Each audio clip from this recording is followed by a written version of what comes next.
आता असं वागतो, थोडी तरी लाज वाटायला पाहिजे. पण ते सुद्धा तुला वाटायला तयार नाही आणि तू कुणाचे 1800 कोटीचे घोटाळे दाबायला लागले, कोणाची ते मंदिराची प्रॉपर्टी, देवधर्माच्या प्रॉपर्टी पण हात जायला लागले यांचे.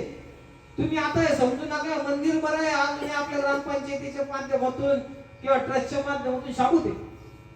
इथं जर काही सोन्याचे भाव आले ना, त्या जागेचं लफडं होईल, सांगताच येत नाही. पण देवाची सुद्धा भीती राहिली नाही, इतके नालायक लोक झाले ते. हे अशा परिस्थितीला महाराष्ट्र चाललेला आहे मित्रांनो. त्याच्यामुळे आपल्याला काय करायला पाहिजे, आपल्याला स्वार्थी व्हायला पाहिजे. स्वार्थ कुठं असतो, स्वार्थीपणाला स्वार्थ म्हणजे असं नाही कोणाच्या पार गळ्यातलं काढा आणि घशातलं काढा, याला स्वार्थ नाही म्हणा. स्वार्थ म्हणजे कष्टाने केलेल्या कामाचे पैसे मागण्याचं धाडस करणं म्हणजे तो स्वार्थ करणं. यांच्या दृष्टीने त्याला स्वार्थ हा शब्द आहे, पण ते झालं पाहिजे आता. तर तुम्हाला तर नाही तर मी तुम्हाला सांगतो, तुमचे माझे मुलं काही बा शेवटी ही व्यवस्था आहे. आज मला वाईट वाटतं की ज्या माणसाकडे 10 एकर जमीन आहे त्याचा मुलगा औरंगाबादला संभाजीनगरला येतो आणि कोणत्या तरी कारखान्यामध्ये पोते उचलायचं काम करतो, वाईट वाटतं.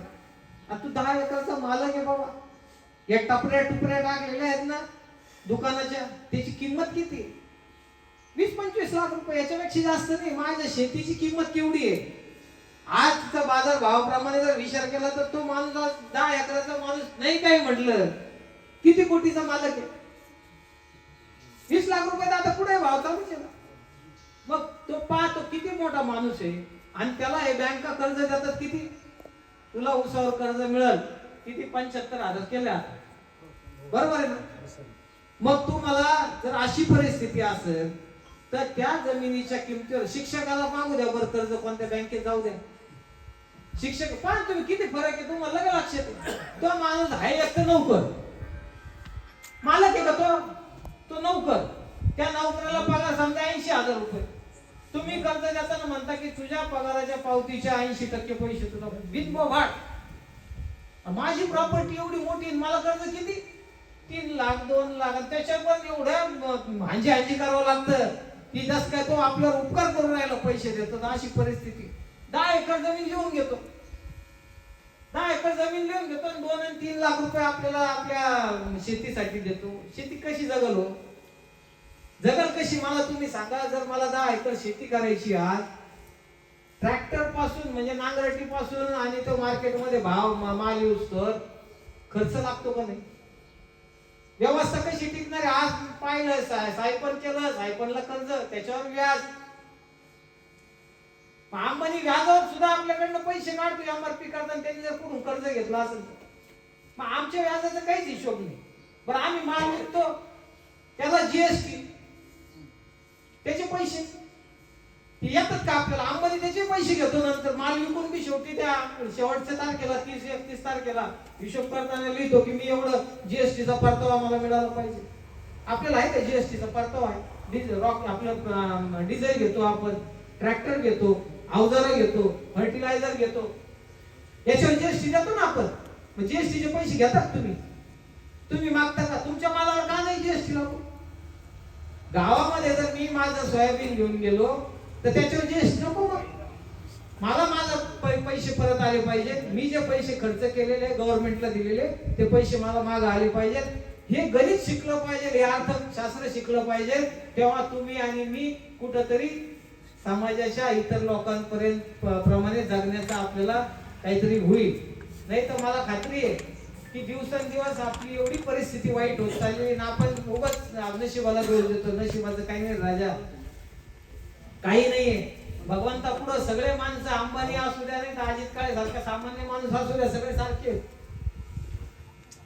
परंतु माझ्यामध्ये काय आहे हे मी आता विसरायला लागलो.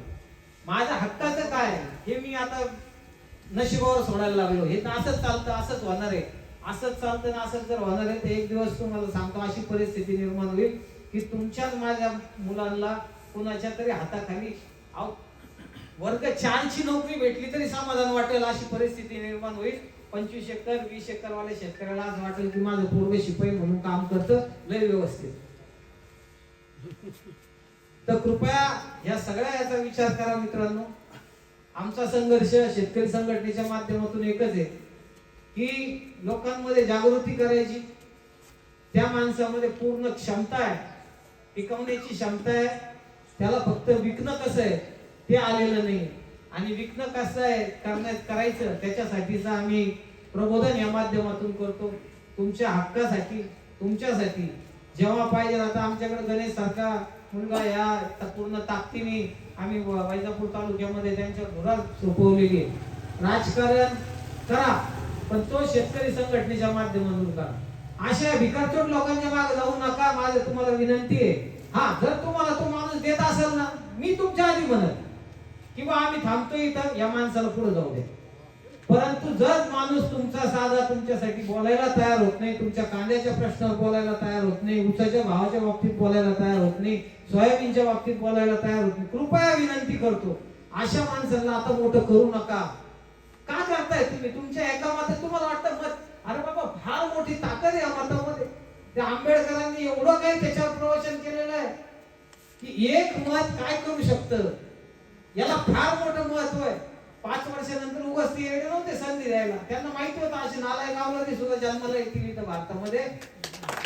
त्याच्यामुळे त्यांनी सांगितलं 5 वर्षानंतर तुम्हाला जायचंय लोकांपुढं आणि लोकांपुढे जाऊन तुम्हाला मताची भीक मागायची. तुम्ही केलेल्या कामाची तुम्हाला पावती माणसं देणार आहे. आणि आपण काय करायला लागलो? पहिल्यांदा आमदार त्याच्या घरामध्ये होती 50 नाही, मला तर वाटतं आपल्याकडचे पूर्वीचे आमदार जर पाहिले तर 15-20 एकरवालेच होते. आज पाहिलं तर तो आकडा इतका पुढं पुढं निघून गेलेला आहे, आपण त्याचा विचार बी करू शकत नाही. मग असे माणसं आपल्याला जर मोठे करायचे असतील आणि करतच राहायचे असतील तर मला वाटत नाही आपल्याला कोणी ब्रह्मदेव सुद्धा वाचू शकतो. परमेश्वर सुद्धा म्हणून मी हात टेकले, तुला भांडायची ताकदच तुझ्यात येईल ना, मी काय करू? मी काय करू? तुझ्या ताकद कुठून आणू? आता मला 134 कोटी लोकांचं पाहायचंय.